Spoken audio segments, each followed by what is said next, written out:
దేవుని నామానికి స్తోత్రాలు. పిల్లారా, ప్రభునందు ఈ ఉదయకాలం మీ అందరికీ నిండు వందనాలు. బాగున్నారు కదా? మీరు, మీ కుటుంబాలు, మీ పిల్లలు, మీ ఆరోగ్యాలు క్షేమంగా ఉన్నాయని నేను ప్రభు సన్నిధిలో మనవి చేస్తున్నాను దేవునికి. పిల్లారా, ఈ ఉదయకాలం మరొక దినం దేవుడు ఈ శనివారం రోజున లైవ్లో ప్రభును స్తుతించి ప్రార్థించి మహిమపరిచి పాడే కృపను దేవుడు మనందరికి ఇచ్చాడు. దేవుని నామానికి స్తోత్రాలు. చిన్న ప్రార్థన చేసుకుందాం. దయగల మా తండ్రి, దివ్యమైన మా యేసయ్య, అతి సుందరుడవు, మానవ కోటికి మనుషులందరి పాపముల కొరకు సిలువలో చూడనులని వారిగా అయ్యావు. నీ అందాన్ని, సౌందర్యాన్ని, ప్రజలందరి కొరకు నీ ప్రాణాన్ని, నీ రక్తాన్ని దానముగా దారపోశారు. ప్రభు, ఈ ఉదయకాలం మీ పాద సన్నిధిలో ప్రార్థన చేస్తున్న ప్రతి అంశం ప్రపంచములో ఉన్న ప్రతి ఒక్కరి కొరకు క్షేమముగా ఉండాలని, ఆరోగ్యంగా ఉండాలని, వారు నిన్ను ఆరాధించాలని, నీ మాటలు వినాలని, మీ సన్నిధి అనుభవించాలని మీ సన్నిధిలో మేము ప్రార్థన చేస్తున్నాం. ప్రభువా, పాటలు పాడుతున్నా మీ దైవ సేవకులను, దైవ సేవకురాలను, మీ పిల్లలను మీరు జ్ఞాపకం చేసుకోండి. నీ కొరకు పాడే కృప, యోగ్యత మీరు కలుగజేసిన మీ ప్రేమను బట్టి మీకు వందనాలు. సమయాల్లో మమ్మల్ని మీ చేతులకు కీబోర్డు, రిజన్ ప్యాడ్, మా తండ్రి వాయిస్తున్న నీ పిల్లల్ని కూడా జ్ఞాపకం చేసుకోండి. పాటకు సరిపోయే రాగం, వాయిద్యాలు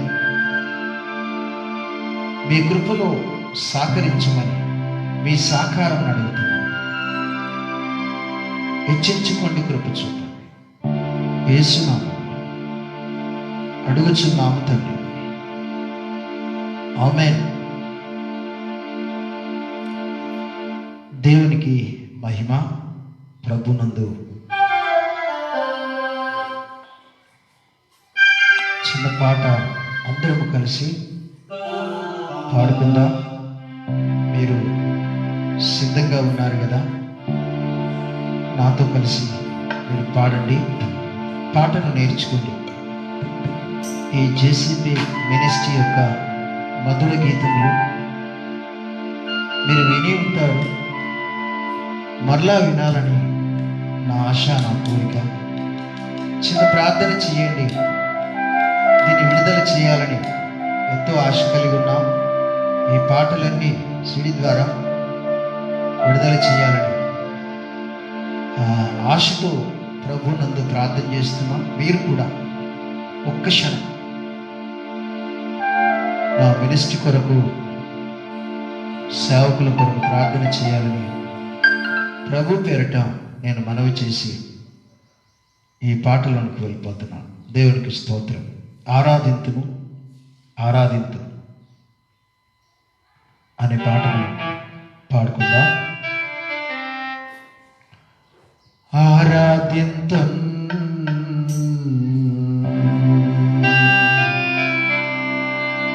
ఆరాధింతున్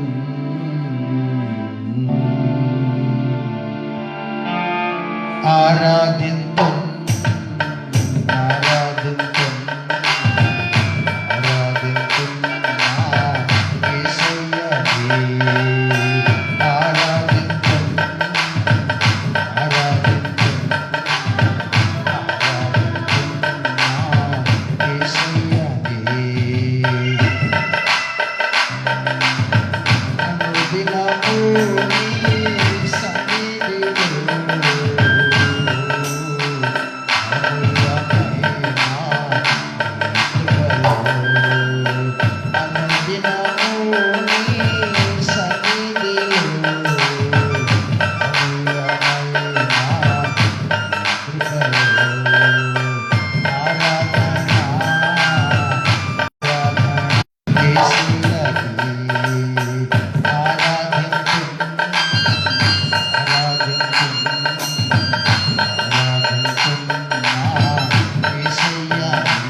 చేసిన ఉపకారములను చేసిన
దేవుని నామానికి స్తోత్రాలు.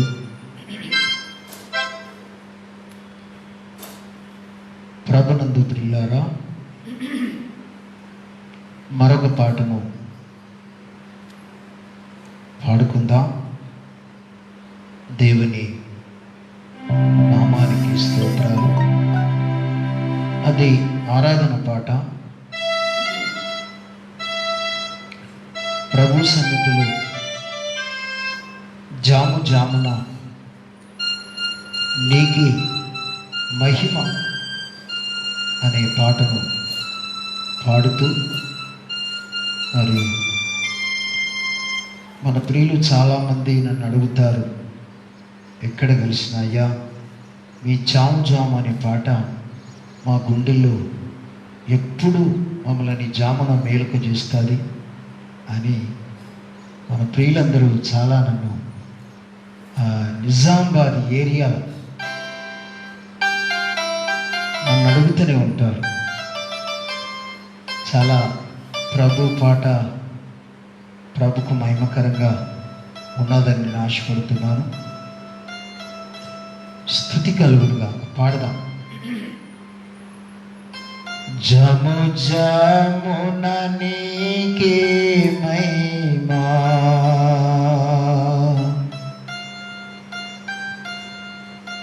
వేకు జామున నీకే మహిమా,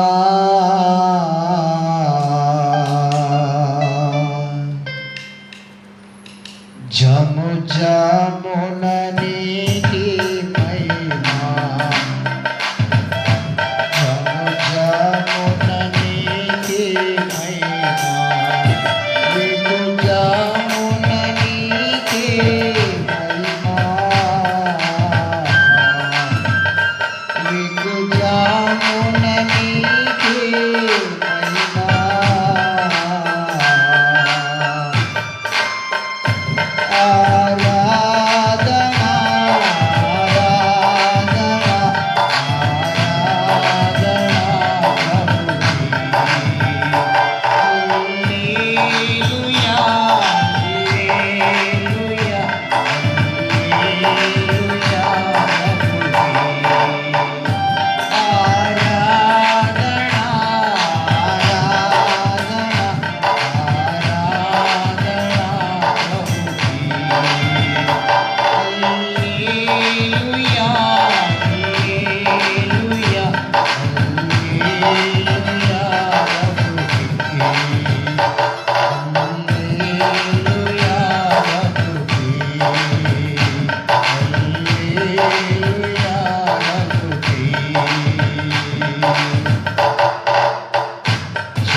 జామున నీకే మహిమా, జము జామున నీకే మహిమా, జము జామున నీకే మహిమా.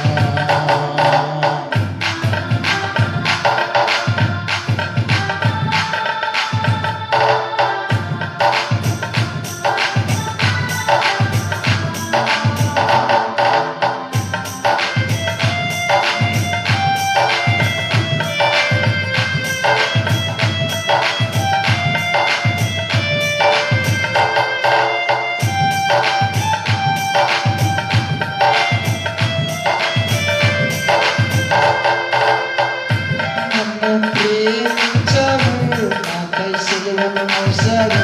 నన్ను ప్రేమించవు, నాకై సిలువను మోసావు. నాకై మరణించి లేచావు, నాకై మరణించి లేచావు. ఆరాధన ఆరాధన ఆరాధన ప్రభుకే. హల్లెలూయా హల్లెలూయా హల్లెలూయా ప్రభుకే. హల్లెలూయా హల్లెలూయా హల్లెలూయా ప్రభుకే.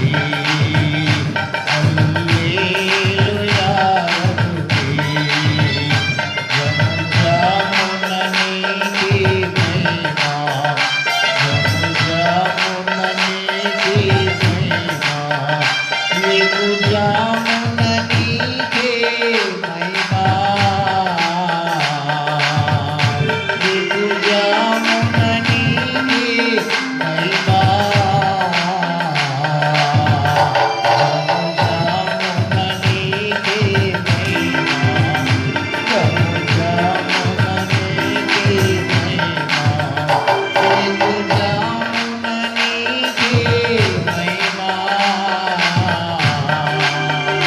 నీకు జామున నీకే మహిమా, నీకు జామున నీకే మహిమా,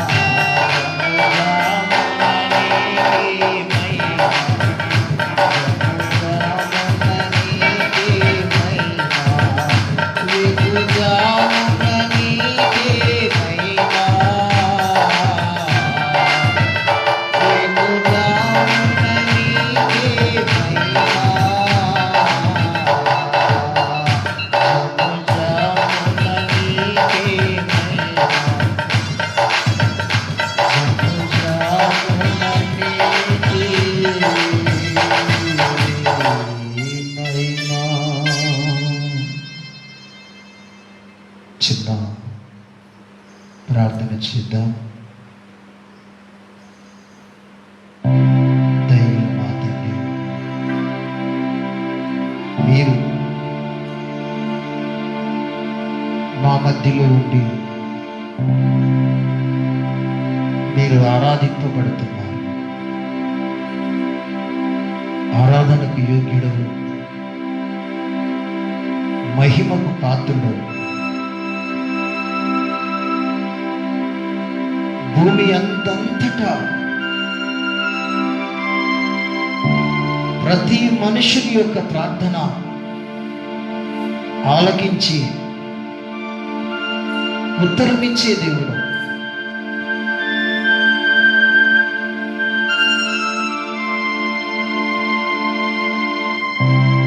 నీవు అభిషక్తుడవు.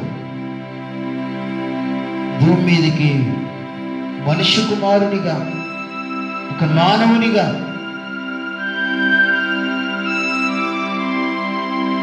సత్యమును ప్రకటించడానికి వచ్చిన ఏకైక మూర్తి, సత్యస్వరూపుడవు నీవే. సత్యము నీ తాట మాత్రమే ఉన్నది. ప్రభు మీకు మహిమ. సర్వలోకానికి దేవుడు, నీ నామములో మేము ప్రార్థన చేస్తాం. మీ కృప చూపు. దాసులు వాక్యము ద్వారా దాసులతో వారి ముఖాంతరములో నుండి మీరు మాట్లాడండి గురించి యేసునామములో అడుగుచున్నాము తండ్రి, ఆమేన్.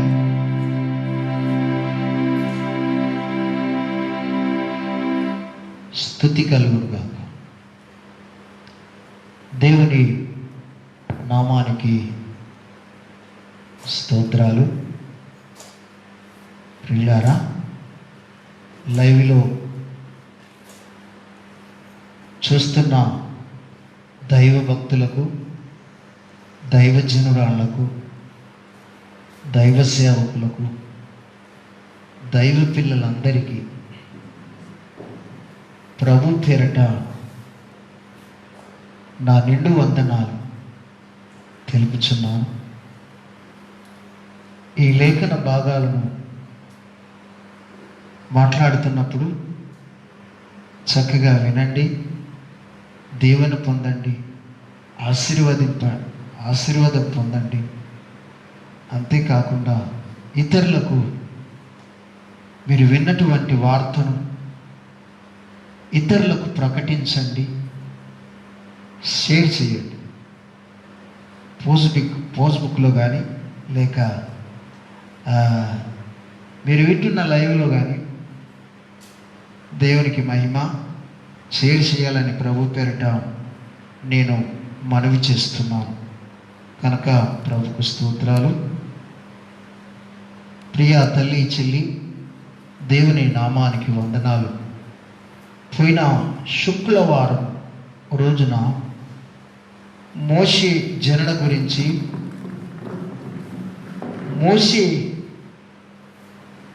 బాల్యము గురించి, మోషే గొర్రెల కాపరిగా ఉన్నప్పుడు, మేపుతున్నప్పుడు దేవుడు ఆయనకు ప్రత్యక్షమైన విధానము గురించి నిర్గమకాండము 1వ అధ్యాయము నుండి ప్రియులారా 5వ అధ్యాయము వరకు మాట్లాడుతూ వచ్చాం. ప్రియా తల్లి చెల్లి, ప్రియులారా, మీరు గమనించాలి, దేవుడు మోషేని సెలెక్ట్ చేసుకొనటానికి ఆయన ఆకాశము చీల్చుకొని ఆ పర్వతం మీదకి వచ్చాడు. మోషేతో 4వ అధ్యాయం అంతా మాట్లాడుతూ వచ్చాడు. ఆ పర్వతం మీదనే 3 అద్భుతాలు జరిగించాడు. కన్నులారా మోషే చూచాడు. దేవునికి మహిమ. దేవుడు ఎన్నుకున్నటువంటి ప్రజల చేత అద్భుతాలు జరుగుతాయి, మహత్కార్యాలు జరుగుతాయి. ప్రియా తల్లి చెల్లి, దేవుడు అందరికీ ప్రభు, ఒక్కరికి కాదు. కనుక ప్రభు సన్నిధిలో ఉన్న నీవు నేను దైవ సేవకులమైనా, దైవజనరాలైనా, లేక నువ్వెవరైనా పర్వాలేదు, నీ కుల గోత్రమును బట్టి దేవుడు నిన్ను వాడుకుంటానని చెప్పటం లేదు. కనుక మాల కులం, ఆది కులం, లేక ఇంకా రెడ్డి కులం, కమ్మ కులం, ఇంకా అగ్ర కులాలు, ఇంకా పెద్ద పెద్ద కులాలని చెప్పుకుంటే దేవుడు నన్ను సెలెక్ట్ చేసుకుంటాడన్నా ఇక్కడ ఏమీ చెప్పటం లేదు. మోషే ఆయన నత్తివాడు. దేవుడు కోరుకున్నది నత్తివాడు. ఆయన అన్నీ చెప్పుకుంటూ వస్తున్నాడు. ఆటంకాలు, నేను వెళ్ళలేనని అన్నాడు, నేనే ఉన్నానా అని అన్నాడు, నేను తప్ప ఇంకా వేరొకరు లేరా అని అన్నాడు. కానీ దేవుడు అంటాడు, నీవే నాకు కావాలి. మీరు గమనించండి, సేవకులమైన మనకు మనమే దేవునికి ఇష్టమని మనం చెప్పుకుంటే సరిపోదు. ఒకసారి యేసు ప్రభు కొండ మీద ప్రసంగం చేస్తున్నప్పుడు కుష్ఠరోగి వచ్చాడు ఆయన దగ్గరికి. కుష్ఠరోగి మీకు ఈ లేఖన భాగాలన్నీ తెలిసినవి కనుక ప్రభుకు స్తోత్రాలు. ఈ లేఖన భాగాల్లో ఉన్నటువంటి మర్మలు అక్కడ వచ్చి ఆయన అంటున్నాడు, ఆయన అడవిలో కొండ దగ్గర ఉన్నాడు, ఒక చెట్టు కింద నివాసం చేస్తున్న కుష్ఠరోగి. ఆ కుష్ఠరోగి యేసు ప్రభు దగ్గరికి వచ్చి ఆయన అంటున్నాడు, ప్రభువా నీకు ఇష్టమైతే నన్ను ముట్టు. మీరు గమనించండి, ఈ కుష్ఠరోగి చెప్పుకున్నంత మాత్రాన సరసర వచ్చి ఆయనను ముట్టుకోలేదు. జాగ్రత్తగా వినాలి. యేసు ప్రభుతో ఉన్న ప్రజలందరూ అక్కడికి వెళ్ళిపోయారు. కుష్ఠరోగిని ఆ గాలైనా నీడైనా పడకూడదని, ముట్టకూడదని, మాట్లాడకూడదని ఎన్నో నియమాలు ఉన్నాయి. ఆయన యేసు ప్రభు ఆయన దగ్గరికి వెళ్ళి, నీవు నాకు ఇష్టమే. మీరు గమనించండి, నేనెందుకు ఈ మాట చెప్తున్నానంటే, నీ సేవ దేవునికి ఇష్టమైనదిగా ఉండాలి. దానికి ముందుగా నిన్ను సెలెక్ట్ చేసుకున్న దేవునికి నీవు ఇష్టడవై ఉండాలి. ఇష్టడం కేవలం భూమి మీద ఉన్న భక్తుల కొరకే బైబిల్ చెప్తుంది, శ్రేష్ఠులు మీరు.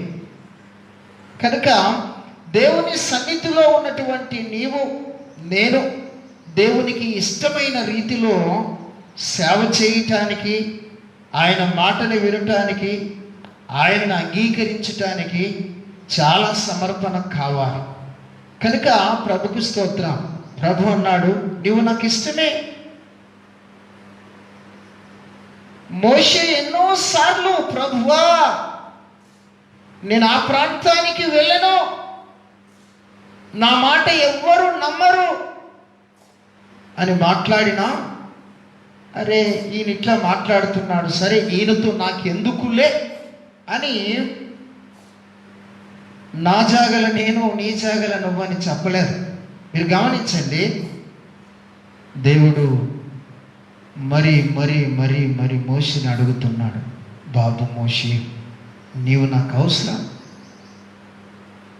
మీరు గమనించండి, ఎన్నిక లేని నా జీవితాల్లో ప్రభు ఎన్నుకున్నాడంటే ఆయనకు అతి అవసరమైనటువంటి పనులు నీతో నాతో ఉన్నాయి.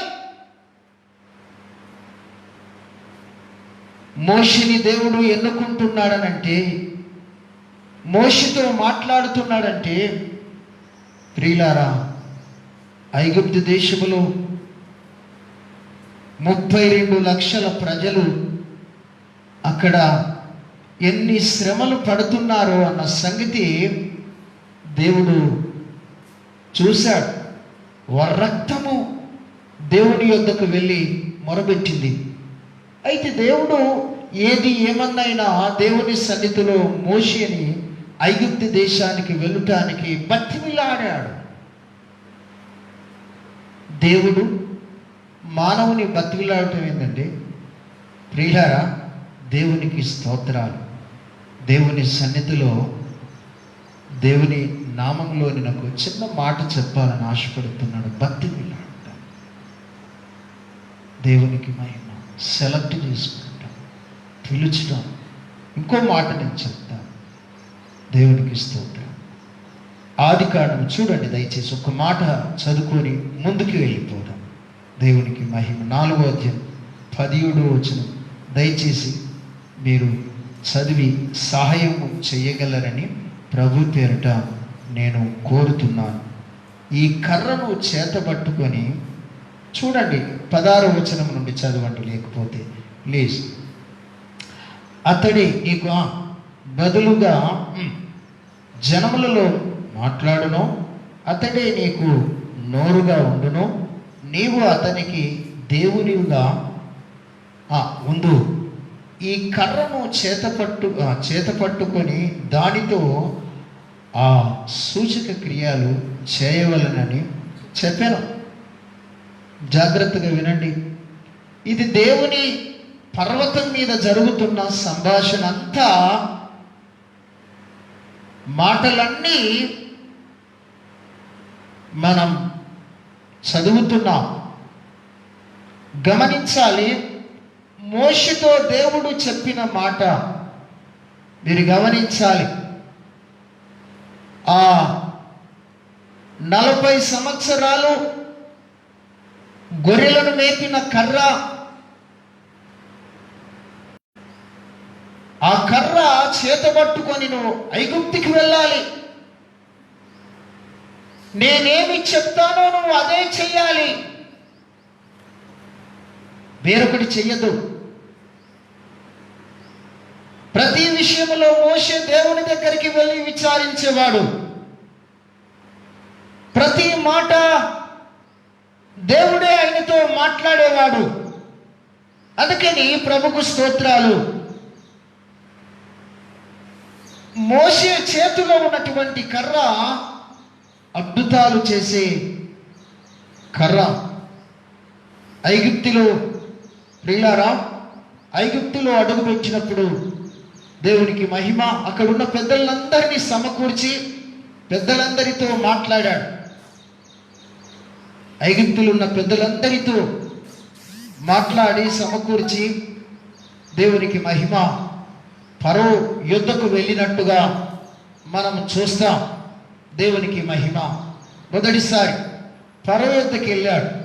ఫరోతో దేవునికి మహిమ కలుగునుగాక ఆయన మాట్లాడుతున్నాడు. మీరు గమనించండి, ఈ 5వ అధ్యాయము, 6వ అధ్యాయము, 7వ అధ్యాయానికి వచ్చేసరికి దేవునికి మహిమ. దేవుని సన్నిధిలో నేను మనవి చేసి నీకు తెలియపరుస్తున్నాను. ఎన్ని అద్భుతాలు అక్కడ జరిగాయి, ఎన్ని సూచక్రియాలు జరిగాయి, ఏ విధమైనటువంటి మోషే ఆరోనులు శ్రమ పడుతున్నారు, దేవుని దగ్గర ఎంత గోజాడుతున్నారు.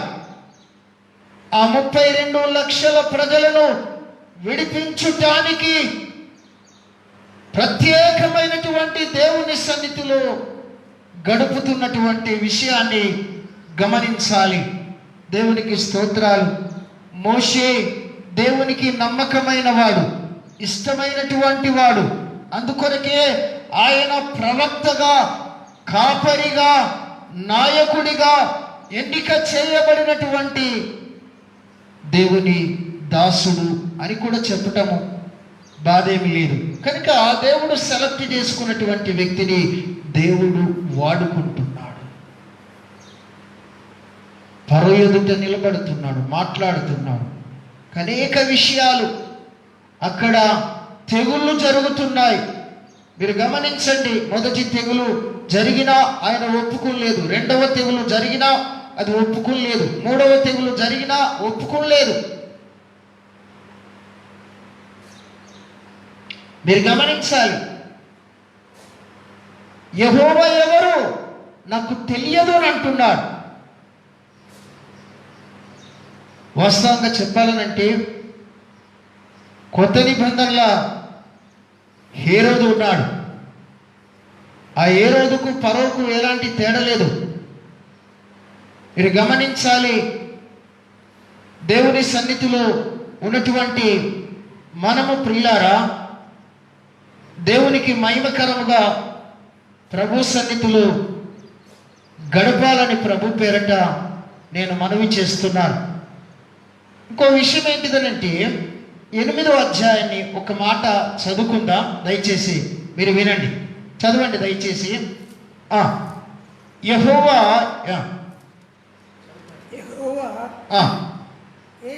ఏటిని కొట్టి 7 దినములైన తరువాత యెహోవా మోషేతో ఇట్లనెను, నీవు ఫరో యొద్దకు వెళ్ళి అతనితో నన్ను సేవించుటకు నా జనులను పోనిమ్ము. నీవు వారిని పోనీయని యెడల ఇదిగో నేను నీ పొలి మేరలన్నిటినీ కప్పల చేత బాధించెదను. ఎస్, గమనించాలి. మోషే పని ఏంటిదంటే దేవునితో చెప్పాలా, దేవుడు చెప్పిన మాటలు ఫరోతో చెప్పాలి. ఇదే కప్పలతో, ఈగలతో, ధూళితో. మీరు గమనించండి, దేవుని చేత ఎన్నిక చేయబడినటువంటి మోషే, మీరు గమనించాలి, దేవుడు మాట్లాడుతూనే ఉన్నాడు, ఫరోతో చెప్తూనే ఉన్నాడు. మీరు గమనించాల, కప్పల చేత దేవునికి స్తోత్రం, కప్పల చేత మొత్తినట్టుగా మనము చూస్తున్నాం. ఆ దేశమంతా, ఆ ప్రాంతమంతా వాసనతో నిండిపోయింది. వాళ్ళ బెడ్రూములు, వంట రూములు, గదులన్నీ, పరిపాలన చేస్తున్నటువంటి ప్రతి ఒక్కని వారి మంత్రుల్లో ఇళ్లలో కానీ దేశమంతటా కుప్పలుగా కప్పలు పోగు చేయబడ్డాయి. దేవునికి స్తోత్రం. పోగు చేయబడ్డాయి. దేవునికి మహిమ కలుగును గాక. స్తోత్రం చెప్పుదాం. పోగు చేయబడ్డాయి. నెమ్మది లేదు, శాంతి లేదు, సమాధానము లేదు. కఠినము చేసుకున్నాడు హృదయాన్ని. ఎప్పుడు ఉండేదానికంటే మరి ఎక్కువగా ఇశ్రాయేలును శ్రమ పెడుతున్నాడు, కష్టపెడుతున్నాడు. ఆ కష్టాలు భరించలేనటువంటి కష్టాలే, తట్టుకోలేనటువంటి కష్టాలు.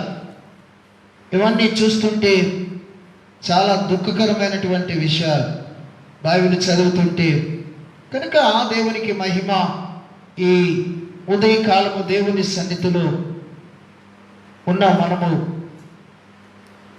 దైవికంగా దేశం కొరకు, ప్రాంతం కొరకు, వీధి కొరకు, గల్లి కొరకు, గ్రామం కొరకు, ప్రపంచం అంతటి కొరకు, ఈ కరోనా వేధిస్తున్నటువంటి ఆ వ్యాధి కొరకు ప్రతి క్షణము, ప్రతి నిమిషము దేవుని సన్నిధిలో లేచినా, కూర్చున్నా, నిలబడ్డా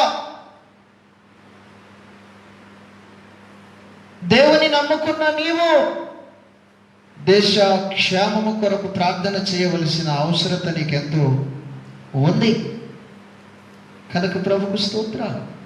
ప్రభు సన్నిధిలో ప్రత్యేకంగా మీరు జ్ఞాపకము చేసుకోవాలని ప్రభు పేరిట నేను కోరుతున్నాను. దేవునికి స్తోత్రం. పిల్లారా, 8వ అధ్యాయములో దేవునికి మహిమ.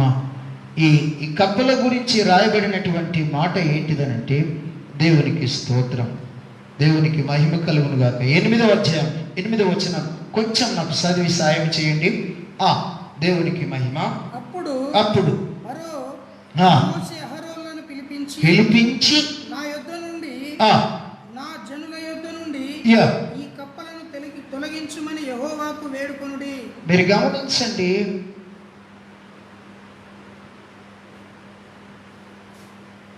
ఎనిమిదో అధ్యాయములో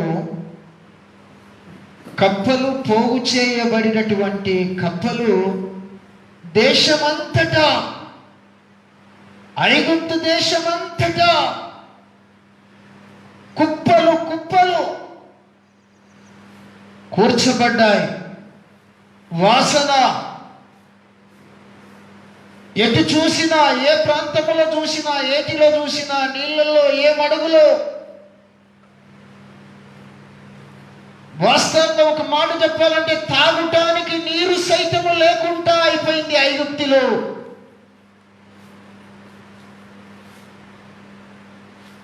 ఐగుప్తు దేశాన్ని పరిపాలన చేస్తున్న ఫరో ఒక నిర్ణయానికి వచ్చాడు. అక్కడున్న తన దేశంలో, తన రాజ్యములో ఉన్నటువంటి పెద్దలను పిలిచి, మోషే, ఆరోనులను పిలువండి. మీరు గమనించండి, పిలువండి. ఈ మోషే, ఆరోనులు ఎవరు? దేవుని చేత ఏర్పరచబడిన వారు, ఎన్నుకున్నవారు, దైవ సేవకులు, దైవజనులు. ఐగుప్తు దేశంలో దేవుని దూతల వలె కనబడుతున్నటువంటి దాసులు.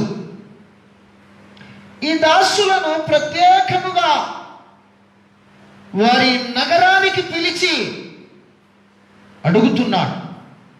మీరు గమనించండి, ఏమని అడుగుతున్నాడు?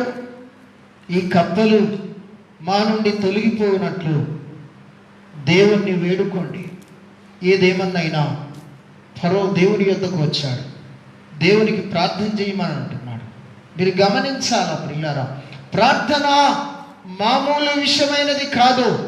ప్రార్థన ఎంత శ్రేష్టమైనదో, బలమైనదో, విలువైనదో ఇంకా మనము తెలుసుకొనటానికి బైబిల్లో ఎన్నో ఉన్నాయి. ఏ రోజు కాలంలో దైవజనుడైనటువంటి అపోస్తుడైనటువంటి పేతురు చెరసాలలకు తీసుకొని వెళ్ళిపోయారు. సంఖ్యల చేత బంధింపబడ్డాడు. నేను ప్రార్థన అనే విషయాన్ని ఎంత బలమైనదో అన్న సంగతి నేను చెప్తున్నాను. సంఖ్యలతో బంధింపబడిన సైనికుల మధ్య ఉన్నటువంటి పేతుర్ని విడుదల చేయటానికి ప్రియులారా వేరొక ఆధారము ఆ సంఘము ఎదుట లేదు. గమనించండి, పేతురుకు ముందుగా ఒక వ్యక్తిని మనం చంపినట్టు చూస్తున్నాం. పేతురును కూడా చంపితే ఎవరు అడగలేరన్న ఉద్దేశంతోనే ఇదంతా జరిగించాడు. కానీ అపోస్తుడైన పేతురు కాయచున్న సంఘము అది చిన్న సంఘమైనా పెద్ద సంఘమైనా, ఒకవేళ ప్రార్థన లేకపోతే అద్భుతాలు జరగవు. అది చిన్నది కావచ్చు, పెద్దది కావచ్చు. దేవునికి స్తోత్రం. దేవుని చేత ఏర్పరచబడినటువంటి దైవజనుడా, ధైర్యము తెచ్చుకో. నీ సేవ, నీవు, నీ కుటుంబము, నీ సాక్ష్యము దేవునికి ఇష్టమైన రీతిలో ఉండాలి. ఇష్టమైన పరిధిలోనికే నువ్వు వెళ్ళాలి. ఇష్టమైన రీతిలో నువ్వు నడవాలి. నీకు ఇష్టమైన రీతిలో నువ్వు నడవకూడదు. గమనించండి, పేతురు కొరకు సంఘము అత్యాసక్తితో, నిన్నటి దినమున దైవజనులు మాట్లాడారు, అత్యాసక్తితో. మీరు గమనించాలి. ఆసక్తితో మోషేని ఆరోపణలను పిలిపించాడు. వారు ప్రార్థన చేస్తే తప్ప ఈ ఐగుప్తు దేశమునంతా నింపివేసిన కప్పలు వెళ్ళిపోవు. మీరు గమనించండి, పేతురు చెరసాలలో ఉంచబడ్డప్పుడు సంఘము అత్యాసక్తితో ప్రార్థన చేయటం జరిగింది. ఎడతెగని ప్రార్థన. ఎప్పటి వరకు చేశారనంటే, వెళ్ళిన పేతురయ్య గారు జైలు నుండి తిరిగి వచ్చే వరకు ఆమేనని చెప్పలేదు. అది ప్రియులారా, దేవుని సేవకుని కొరకు సంఘము అలాంటి స్థితిలో ప్రార్థన చేయవలసిన వారు ఉన్నప్పుడే సంఘము ఎదుగుదలకు వెళ్ళిపోతారు, ఫలభరితముగా ఫలిస్తారు, వరిదిల్లుతాది, అంచెలంచెలుగా ఎదుగుతున్న సంగతి మర్చిపోకూడదు. కనుక ప్రభుకు స్తోత్రం. ప్రార్థన బలమైనది. మీరు ఒక విషయం మీకు తెలుసు అనుకుంటా, ప్రార్థన అగ్నిగుండము నుండి విడిపిస్తుంది. ప్రార్థన సింహాల బోళ్ళ నుండి విడిపిస్తుంది. శ్రమల ఎంతోమంది దైవ భక్తులు ఉన్నారు. మోషే యొక్క అలవాటు ఏంటిదంటే, దేవుడు చెప్పుతున్న మాట, ప్రతి మాట ఎస్, చిత్తం ప్రభువా, ఓకే, నువ్వు ఫరో యొద్దకు వెళ్ళాలి. ఒక మాట చదువుతారా? దేవునికి స్తోత్రం. అదే 8వ అధ్యాయంలో 20వ వచనాన్ని మీరు చదివితే దయచేసి నేను ముందుకు వెళ్ళిపోతాను. ఇంకా కొన్ని నిమిషాలు నా కొరకున్నది. కాబట్టి యెహోవా మోషేతో నీవు ప్రొద్దున లేచి నిలవాలి. ఇక్కడ ఆగుదాం. ఆజ్ఞ జారైపోయింది. పరలోకములో ఉన్న దేవుని యొద్దకు, భూమి మీద ఉన్న మోషే దగ్గరికి వచ్చింది. మోషే పొద్దున్నే లేచి నువ్వు ఫరోకు కనబడాలి. మీరు గమనించండి, కొంచెము అటు ఇటు అయినా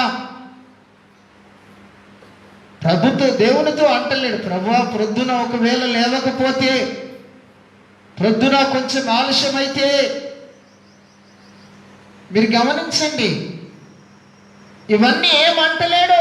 మనమైతే అంటాం, ఎగ్జాక్ట్లీ ఇంత టైంకు నువ్వు ఉండాలి అక్కడ. అరే భయ్ కొంచెం లేట్ అయితే ఏమైతుంది? నో, దేవుని ఆజ్ఞ జారైనప్పుడు అది అటుగాని ఇటుగాని సున్నగాని పొల్లు గాని తీసేయటానికి వేయటానికి ఎవరికి అనుమతి లేదు. కనుక ఈ ఉదయకాలము దేవుని సన్నిధిలో మోషేతో అంటున్నాడు, పొద్దున్నే ఆయన ముందుట నిలవబడాలి. ఒకవేళ నిలబడకపోతే ఆయన ఎక్కడికి వెళ్తాడట? ఏటికి? ఎక్కడికి వెళ్తాడు? చదవండి దయచేసి. నువ్వు నిలువు, ఇదిగో అతడు. కాబట్టి యెహోవా మోషేతో, నీవు ప్రొద్దున లేచి ఫరో ఎదుట నిలువుము, ఇదిగో అతడు ఏటి యొద్దకు పోవును, నీవు అతన్ని చూచి నన్ను సేవించుటకు నా ప్రజలను పోనిమ్ము అని ఇదే చెప్పాలి. నీవు నా ప్రజలను పోనీయని ఎడలా చూడుము, నేను నీ మీదికి, నీ సేవకుల మీదికి, నీ ప్రజల మీదికి, నీ ఇళ్ళలోనికి ఈగల గుంపును పంపేదనని. ఇప్పుడు కప్పలైపోయినాయి ఈగలని. మీరు గమనించండి, ఆయన చేసే పనంతా ముందుగానే చెప్పేస్తున్నాడు. మీరు గమనించండి, మోషే చిత్తం ప్రభువా వెళ్తాను, నిలబడతాను, మాట్లాడతాను, దేవుడు ఏది చెప్తున్నాడో అదే చేయటానికి దేవుడు మోషేని ఎన్నుకున్నాడు. ప్రియులారా, దేవుని సేవకులమైన మనము దేవుడు ఏది చెప్తే అదే చేయటమే దేవునికి సంతోషం, ఆనందకరం. బైబిల్లో అబ్రహాము దేవుడు అంచెలంచెలుగా ఎదిగాడు. దేవుని మాట కొరకు ఎదురు చూసేవాడు. దేవుని దూతలకు ఆతిథ్యం ఇచ్చినటువంటి వ్యక్తి, విశ్వాసములో వీరుడు, విశ్వాసమును బట్టి ప్రయాణము చేసినటువంటి ఆ మహానీయుడు. అతనికి ఒకసారి ప్రభు పిలిచాడు. అబ్రామా అని పిలిచినప్పుడు అబ్రామ్ అంటాడు, చిత్తం ప్రభువా. యాస్, దేవుడు నీతో మాట్లాడినప్పుడు మీరు గమనించండి, సమూయేలు ఏలి దగ్గర మందిరంలో పరిచర్య చేస్తున్న దినాల్లో సమూయేలుతో దేవుడు మాట్లాడతాడు. సమూయేలు చిత్తం. అబ్రామును కూడా దేవుడు పిలిచినప్పుడు చిత్తం ప్రభువా అంటే నేను చిత్తం దగ్గరికి వెళ్తలేను. యాస్, కాదని లేదు. అక్కడ 22వ అధ్యాయం ఆదికాండంలో మొదటి మాటను చదివితే అక్కడ ఏమున్నదంటే, దేవునికి స్తోత్రం, స్పష్టంగా ఆయన చదివితే మనం ముందుకు వెళ్దాం. ఒకటే మాట చెప్పి నేను ముగిస్తాను. అబ్రహామా అతని పిలువగా అతడు చిత్తము ప్రభువా నేను. అప్పుడు ఆయన, నీకు ఒక్కడై ఉన్న నీ కుమారుని అనగా నువ్వు ప్రేమించు ఇస్సాకుని తీసుకొని మోరియా దేశమునకు వెళ్ళి అక్కడ నేను నీతో చెప్పబో పర్వతములలో ఒక దాని మీద దహన బలిగా అతన్ని నడిపించుమని చెప్పాడు. దేవునికి స్తోత్రం. చెప్పిన పని చేయటానికి, చెప్పిన పని చేసేవారే దేవుని సేవకులు. నేను అటు కాదు ప్రభువా ఇటు వెళ్తాను, ఇటు కాదు ప్రభువా ఇటు వెళ్తాను. మీరు గమనించండి, దేవుడు తొలిసారి అబ్రాహాముతో మాట్లాడినప్పుడు ఎవరిని అడగకుండా ఆయన ప్రయాణం కొనసాగిస్తున్నాడు. ప్రజలందరూ వచ్చి ఆయనను అడుగుతున్నారంటే, అబ్రాహ్మ ఎటు వెళ్తున్నావు అంటే వెళ్ళిపోతున్నాడు దేవుని చెప్పిన చోటుకు. హఠా ఇటా, ఈ ఊరా ఆ ఊరా అని ఏది కూడా ఎవరికి చెప్పలేదు. దేవుడు చెప్పలేదు. మీరు గమనించండి, అబ్రాహాముతో దేవుడు మాట్లాడుతున్నాడు. అబ్రామా చిత్తం ప్రభు అన్నాడు. చిత్తము వెనుకల ఎవరైనా మీరు గమనించండి, సొంత కుమారుణ్ణి బలి చేయటానికి ఇష్టపడతారంటే ఇష్టపడరు. ఏ సేవకుడు కూడా, ఏ సేవకురాలు కూడా ఇష్టపడరండి. దేవునికి స్తోత్రం. అబ్రాహాము దేవుని చిత్తము నెరవేర్చటానికి సొంత కుమారుని కూడా లెక్క చేయలేదు. ప్రియులారా, గమనించండి. దేవునికి స్తోత్రం. సొంత కుమారుని కూడా చిత్తము వెనుకల ఏమున్నదంటే బలి, మరణం, సజీవమైనటువంటి బలి నరకాలి.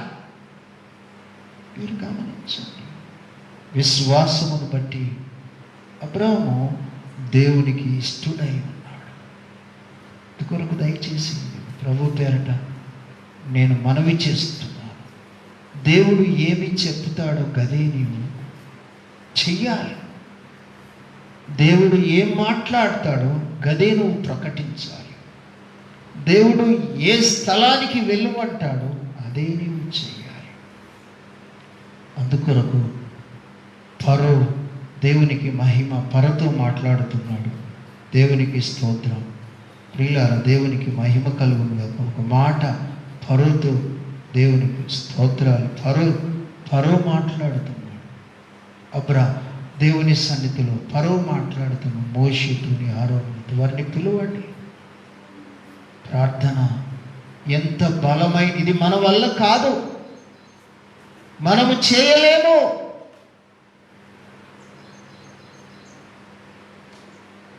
చేయవలసిన వారు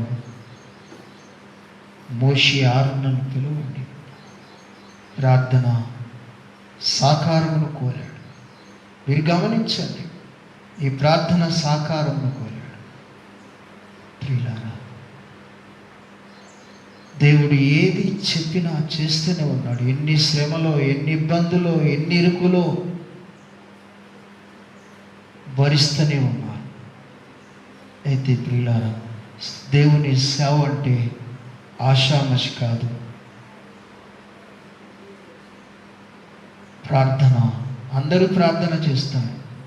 అత్యాసక్తితో కూడిన ప్రార్థన. అపోస్తుడైనటువంటి పేతురు బంధింపబడ్డాడు. సంఖ్యల చేత సైనికుల మధ్య ఉన్న సేవకుడు ప్రార్థన వెలుపలికి తీసుకొచ్చింది. అంత బలమైనది ప్రార్థన అంటే. ఎంత బలమైనదో అన్న సంగతి నీకు తెలియదు. దాని గురించి తెలుసుకోవాలి, ప్రార్థన చేయాలి. ప్రభుకు మహిమకరముగా ఉండాలని ప్రభు పేరిట నేను కోరుతున్నాను. ఏది ఏమన్నైనా దేవుని యొద్దకు వచ్చాడు. ఫరో అంటాడు, మీ దేవుణ్ణి వేడుకోండి. యాస్,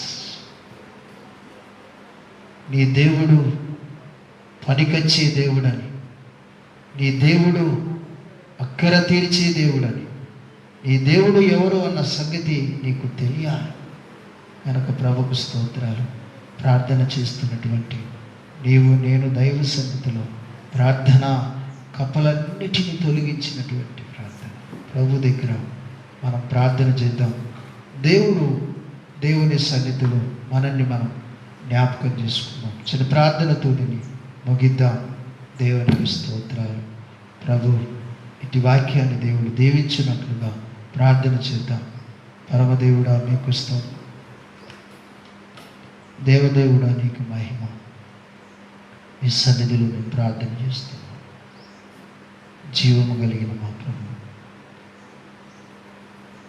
మీ దివ్యమైన నామములో ఐగుప్తు దేశంలో మోషేని, ఆరోన్ని మీరు వాడుకున్నారు.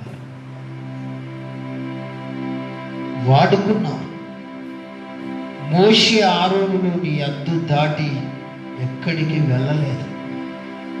నీ మాట కొరకు ఎదురు చూశారు. నీ మాటను ప్రకటించారు.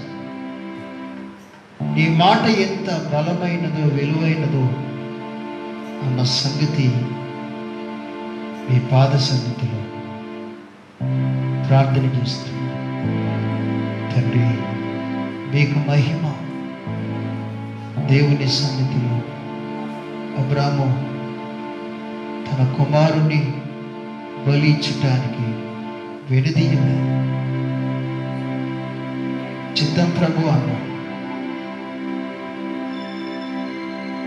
చిత్తం ప్రభు అన్నాడు. ఆసక్తి కలిగి నా పిల్లలు, నా నా దేవుని కంటే గొప్పవారు కాదు. యోబు అన్నాడు, దేవుడిచ్చాడు, దేవుడు తీసుకెళ్ళి. దేవుని నామానికి ఉంది. తన ఆస్తంతా కూలిపోయినా ఎన్నడూ సురుక్కునలేదు. ఎన్నడూ కూడా అయిష్టముతో లేడు.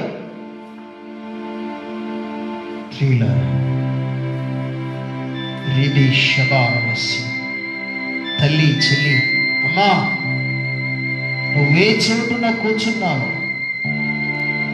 దేవునికి మహిమ. దేవుని సన్నిధిలో మోకరించినట్లయితే ఏ స్థితిలో ఉన్నావు, ఏ ఇబ్బందుల్లో ఉన్నావు, ఏ ఇరుకులో ఉన్నావు,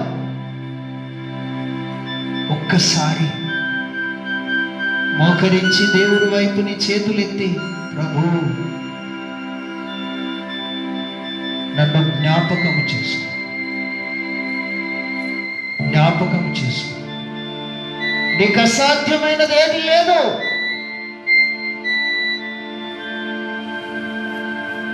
నీకు అసాధ్యమైనది ఏది లేదు. ప్రియులారా, దైవజనుడైనటువంటి మోషే ప్రార్థనలో ఎంత శక్తి ఉన్నదో. చిన్న ప్రార్థనే శక్తి కలిగిన ప్రార్థన.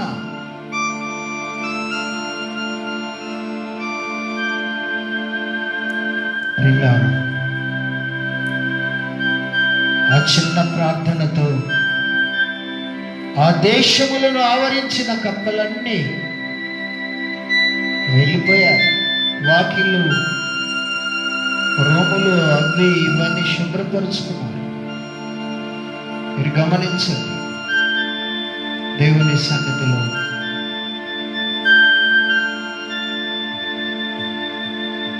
దేవునికి నిన్ను నీవు అప్పగించు. ఈ లైవ్ ద్వారా చూస్తున్న నీవు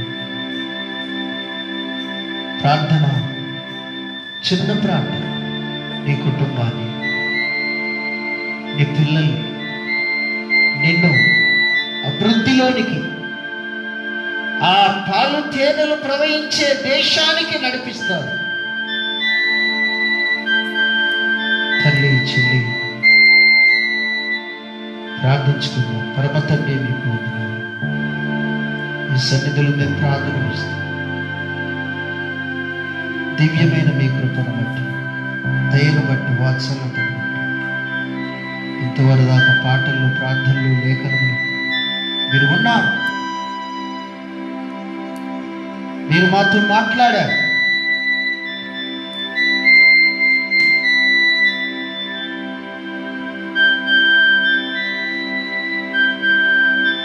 మీరు మాతో మాట్లాడారు.